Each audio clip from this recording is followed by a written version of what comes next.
Hello, everyone. How's it going? It's getting, it's afternoon. Got to keep the energy up. My name is Michael Grabham. I forgot when the last time I was up here. My name is Michael Grabham. I'm the Seattle director for Startup Grind. I've been a member of Startup Grind for almost 4 years, so been up in Seattle doing my thing. I'm going to keep it short. So our next two guests, one is Josh Elman from Greylock Partners, a true product guy. He's been with Twitter, he's been with Facebook, he's been with LinkedIn, he's been with Real Player, so he's been around for the past 13, 15 years building products for many companies. Now he's been with Greylock Partners for the last 4 years, and he's doing some great work. And he is going to be with Nirav Tolia, who is the CEO and co-founder of Nextdoor. Nextdoor is a neighborhood aggregation company that's actually just started expanding over in Europe now, so they're doing some very interesting things in the last 5 years.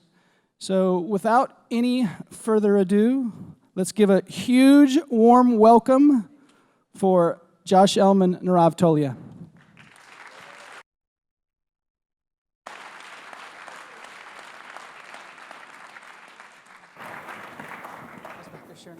Yeah, exactly. No, we're good. So anyway, my name's Josh Elman. I'm a partner over at Greylock, and I'm very fortunate to be an investor in Nextdoor and get to work with Nirav. And we just want to sit down today and kind of talk a little about some of the experiences and all the changes we've happened over the past decade plus with social media and communities and everybody coming online. As we were talking about this, before, we kind of realized we now have 15 different ways on our phones to talk to our friends, to send them a picture, to share something that happened in our lives. And yet, one of the things that we think kind of hasn't happened as much and hasn't grown as much is really how people talk to people they don't know but share other parts of their lives with, whether it's interests or communities in the real world or local and the people who live around them. And that's something that I think, as we look over the next 10 years of how we're going to change with our phones and communicators and devices and the people that we can contact, how can we actually interact and interface with these people that we really care about a lot of similar things with and share in the real world? And I think Nextdoor is really one of the pioneers of this in sort of helping to bring people together in local communities. We'd love to, can you start at least, introduce yourself and tell us a little bit about Nextdoor and what you guys are trying to do? Sure, so I'm Nirav Tolia, very happy to be here. Thanks for coming in and attending our session. And if you don't know Nextdoor, actually I'll start by saying first, can you raise your hand if you know what Nextdoor is? Oh, Josh, as an investor, he's not happy that only 50% of hands were raised. So Nextdoor is a private social network for your neighborhood. And as Josh mentioned, we have lots of social platforms, and some of them are at extreme scale, like Facebook, obviously. But Facebook is about connecting to friends, and LinkedIn is about connecting to business colleagues. Twitter is about connecting to people you know, and in some cases you don't know but want to know. What we saw around 2010, when we started thinking about creating Nextdoor, is that there wasn't a social platform that would help us connect to what we believe is one of the most important sets of people or communities of them all, and that is the community in which we live. And these are our neighborhoods, where our kids go to school, where we spend the majority of certainly our non-waking hours, and in some cases our waking hours as well. And so as Josh mentioned, it's a different kind of construct because it's not about status updates and selfies and photo sharing and the kinds of self-expression that you may do on networks that are about you and your friends. It's about coming together with a group of people, and in this particular case, that group of people has a lot in common with you because they live in the same area and they care about a lot of the same things. And it's about using technology to make those relationships stronger and to collectively try to raise the quality of the neighborhood. That's really the mission of Nextdoor, to use the power of technology to help people build stronger and safer and happier places to call home. So that's great. So we got half the audience that is on Nextdoor, but the other half hasn't quite heard about it. And in the social world, we talk about things spreading virally, friends to friends to friends. It feels like spreading virally in your neighborhood is a lot harder. What are some of the ways that you guys have tried to figure out how to make this local community fabric tighter, kind of given some of those challenges? Yeah, the 50% of hands raised is interesting because we now have over 90,000 neighborhoods in the US that are using Nextdoor, which ironically is 55% of all neighborhoods in the country. So we're making progress. But when we started the company, there was this one very interesting conceit in what we were trying to do, which is we were trying to make it easier for you to communicate with neighbors. But for Americans, we didn't know our neighbors. In fact, the data point when we started the company was almost 30% of Americans can't name a single neighbor by name. So if you think about growing virally, which is definitionally you know someone and you invite them to the service, if you don't even know the name of a neighbor, you certainly don't have that person's email address. And so for us, we've had this interesting two sides of the coin. On one side of the coin, we only grow when neighbors invite neighbors to the service. We actually don't have any paid advertising. We don't have any search engine optimization because the conversations are private.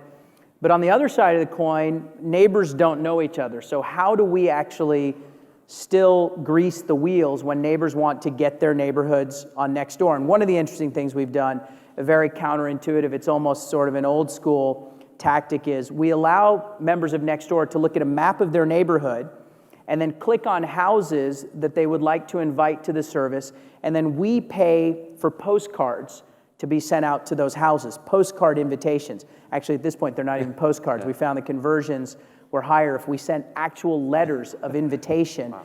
And we're sending millions of these every year. We're spending millions of dollars with the USPS. We're probably the only startup that's doing that. But you need to do non-traditional things to build graphs that are not currently existing. If you think about your social graph, everyone carries it around on their phone.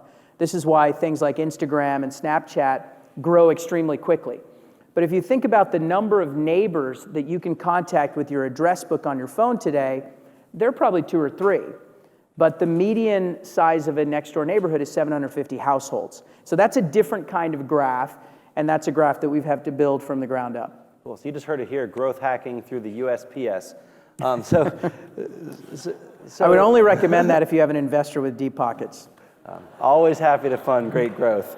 So look, one of the things we've talked about, and you've been doing communities for a long time. You were doing Epinions and shopping.com. You know, one of the real strengths of Nextdoor is the community and keeping the community safe and having people really, you know, feel like it's a trusted place. Kind of as you're thinking about, you know, there's a lot of entrepreneurs out in the audience. As you're thinking about kind of some of the tenets and lessons you've learned about building communities, what are some of those core principles that have really helped make Nextdoor as strong as it is? If you think about user-generated content platforms, and there are quite a few on the internet, and I would say that some of the most powerful internet entities, whether it's something obvious like Facebook or something that is non-commercial like Wikipedia, those are self-organizing systems. They're user-generated content websites that take advantage of a community to build the core asset. And when you're building something like that, you're always thinking about inputs and outputs. You can control, as an entrepreneur or as the product person, the inputs for the content that's being created. But the output of that content is something that you can't control, because people are going to come in and they're going to create the content, and then boom, there you go. So there are a number of different things that I think from a framework standpoint you can think about around user-generated content. One thing is you want to think about identity. What is your identity model? On Nextdoor, very unique, again, because you use your real name and you have to verify your physical address to join the service. And so that's a level of identity that's very different than something like Yik Yak, which is completely anonymous and you can pick it up whenever you want. And it yields different kinds of outputs. Typically, we know from the message boards across the internet that when we can be anonymous, we tend to be a little bit more unfiltered. Mm-hmm. Whereas if you think about walking around this conference, we all have our name tags on. And so our ability to try to create high quality interactions, it's something we're thinking about, because the person you're talking with knows your name and there's an identity that follows you around. So identity is actually quite important. The second thing is thinking about the kinds of incentives that you're creating in a community. And those, in some cases, can be monetary, but in the vast majority of internet cases, those are ego-based. And so how many likes are you getting? How many hearts are you getting on Twitter? How are you being measured relative to your peers? You think about Stack Exchange, which is a series of very interesting bottoms-up community websites. The flagship one is called Stack Overflow. And people actually have badges They have ranks. There's a hierarchy of members that creates this kind of reputation and talks about incentives. I think that's another interesting part of the framework. And then probably the last one is, what are the feedback loops? And these things are all somewhat interrelated. So some of the badges can be seen as feedback loops. The identity and reputation, they go together. But feedback loops are things like, do you require people to put in their information in a form, and then can it be graded by other community members? Or is it just out there and it's completely unstructured? And so these are some of the things that you can think about, whether it's an old school listserv, which I remember even prior to the web, I was reading news groups on Usenet. That dates me horribly relative to this audience. Or whether it's something that is what we think of today, which is a news feed on the mobile phone, which is the most current version of social today. Feedback loops, incentives, structure, reputation, these are some of the things that ultimately will determine whether the community is a productive force or unproductive. And so what's really interesting in Nextdoor is I think every single new community that starts is sort of a little startup in itself. You know, you don't have this kind of, again, viral spread and radiating out. So what are some of the things you guys do at the very earliest days beyond the postcards that get the community working in a way, you know, but beyond that and beyond the identity, they get the community working in a way where it really does start to foster community sense and a local sense and a sense of trust and everything else? Well, there's sort of a throwaway line that I'm about to give you, but it's really not throwaway. I say it's throwaway because when I say it, people sort of nod their heads and they say, oh yeah, that's really obvious. But when you really sit back and think about it, it's not obvious and it's hard to do. And the line is, to do scalable things, start with unscalable things. And so I'll give you a very specific example. I mentioned we have 90,000 plus neighborhoods that are using Nextdoor. In the first year of our existence, we only had 175 using the service. And my co-founders and I spoke either in person or on the phone with folks in every single one of those neighborhoods. We literally spoke with them in real time. In some cases, we got in our cars and drove over to meet them in their living rooms to talk to them about why we felt it was important to use an online tool to help connect their neighborhood and to get feedback from them. Now, obviously, that was not scalable. In fact, I remember an early board meeting where I went to the board and I said, this is what we're doing to try to get some feedback and make sure that we're shaping the tool the right way. And one of the board members said, so how many neighborhoods are there in the country? And I said, well, we think there are between 150 and 170,000. That's based on US Census data and the number of households. And he looked at me and he said, okay, so let me get this straight. In a year, you've gotten 175 to adopt Nextdoor. How many years do you think it's going to take for you to actually make a dent in that 150 to 170,000? And you know, it sounds trite, but in reality, that first year, we weren't thinking about how to get things to beautifully scale. We were thinking about product market fit. And so again, I would urge you at the early stage, don't be afraid to do things that over time you can use technology to productize and make more efficient. I think a lot of times people make the mistake of dismissing a lot of high quality things because they say, well, that's not scalable. That's not scalable. That would never scale. That would never scale. It could be true that the tactics used won't scale, but first see if the idea itself is working. And if you find that magic, if you actually see that you built something that people like, then you can move on to trying to figure out how to scale it. So that's a great way to kind of think about getting that product market fit, getting that scaling. You're sort of like an overnight success now, 4 or 5 years in the making. You know, now it still has to go 5 or 10 or 20 years from here. How do you think about setting up the company for success for that period and, you know, getting into, you know, turning to real business and everything else? For me, the key to success in general, whether it's in business or my personal life, is to surround yourself with the best people. And so I think as the CEO, I'm always thinking about, do we have the right people on the bus? And I've been really lucky because a number of my investors and my co-founders I've worked with for over a decade. And so if I find people that I think are high quality, I latch on to them. And I hope that they can take me to a good place. Now, it's interesting, Josh, that you mentioned a 5, 10, or even 15-year time horizon, because I don't think recently in Silicon Valley we've been thinking about those types of time horizons. I started a company in 1999 called Epinions, and at the time, the average time, I think it might have actually been the median time from founding to liquidity event for a Silicon Valley startup was about 5.5 years. Now, interestingly, Epinions started in mid-1999 and ultimately went public in November 2004, which was almost exactly that 5.5 years of time. I think the time horizon's actually lengthened now. You can see it in companies like Facebook, which was actually, I think, 8 or 9, maybe even 10 years before it went public. You can see it with what Uber is thinking about. Uber is clearly a company that could be public today based on its business, but they're actually lengthening the runway. And I think it's very, very healthy to take a longer-term perspective, particularly if the problem you're working on is ambitious. I mean, we know that getting every neighborhood in the world, which is the mission or really the big, hairy, audacious goal for Nextdoor, we know that's going to take many, many, many years. And by trying to set up the mindset, we also create an environment where people are okay taking short-term risks because they know over the long term they're building this value and they're building it foundationally. So you spend a lot of time creating the right foundation and then you try to build on top of that. And it does get easier. It is a flywheel. I think with something like Nextdoor, again, the first year there were 175 neighborhoods that adopted Nextdoor. Today, over 110 adopt the service every day.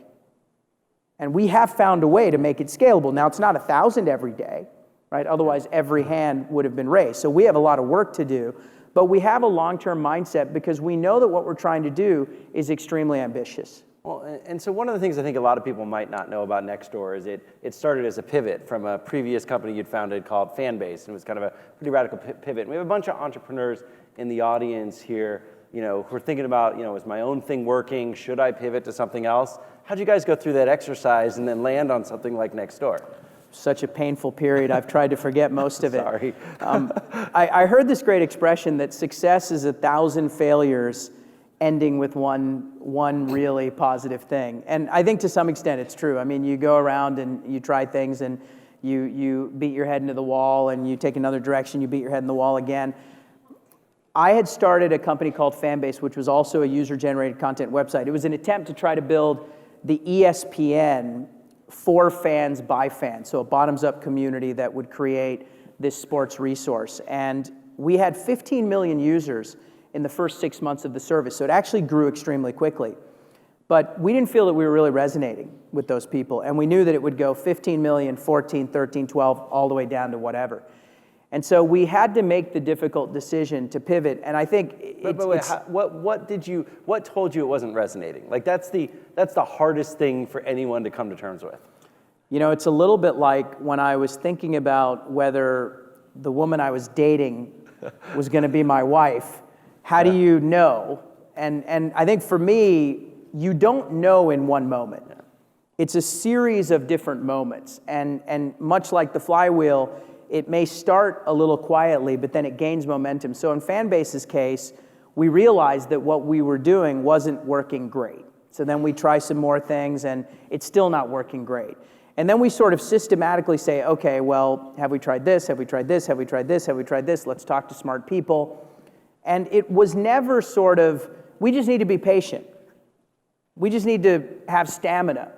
We knew we had to be patient. We knew we needed to have stamina. But we were systematically trying to find out more about the space that we were in. And we reached a point where it was actually pretty obvious, and again, that might have been a moment, but it was the result of 100 different experiments and frankly, failures. And it took us to the place where we didn't say we want to pivot to Nextdoor. We actually said we want to give the money back. We're tired, and we have failed. And we don't have the energy to go forward. So, I mean, it sounds glamorous. We pivoted from one thing to the next, but it wasn't glamorous at all. It was a failure. And ultimately, one of our investors, Bill Gurley from Benchmark Capital, said, you have a great team. I think you should take one summer and see if you can take the existing money and come up with a different idea. And we actually had 10 or even 12 different ideas. We ended up testing probably half a dozen of them. And Nextdoor was the one that won. But it was a very, very difficult summer. And I wouldn't recommend going through the experience. I mean, it's one of those things where it feels a lot better on the other side. But I think the interesting learning is it's fine to embrace the struggle as an entrepreneur, because entrepreneurship is in many cases about struggle.